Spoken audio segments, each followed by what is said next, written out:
Au Tchad, l'Union nationale des commerçants du mouvement patriotique du salut, le parti au pouvoir, a tenu sa 5e assemblée générale ordinaire ce samedi 11 novembre 2017 à N'Djamena.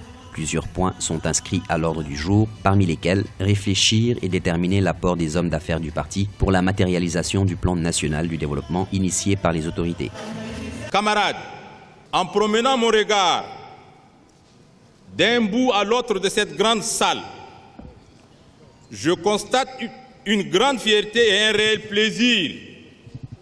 Cette démonstration de la force de présence dont l'Union des commerçants nationaux du Tchad font preuve. En ces temps si difficiles, avec cette morosité économique, vous vous êtes surpassés, mes chers camarades. Vous vous êtes mobilisés. Eh bien, je vous en remercie. Selon le président de l'Union nationale des commerçants du mouvement patriotique du salut, Abakar Moussa Tahir, au-delà de l'animation de la vie politique, l'Union nationale des commerçants du parti au pouvoir doit contribuer au développement socio-économique du pays. Il appelle par ailleurs les hommes d'affaires du pays à diversifier leurs investissements et profiter de l'effectivité de la libre circulation de la zone CEMAC.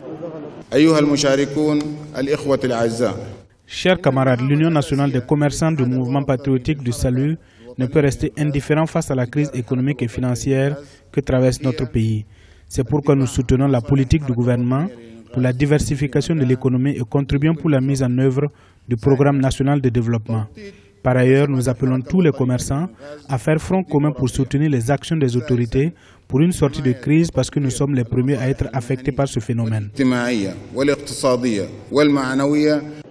Pour rappel, l'Union nationale des commerçants du mouvement patriotique du salut a été créée en 1992. Elle est aujourd'hui la branche la plus active du parti au pouvoir et compte une centaine de membres.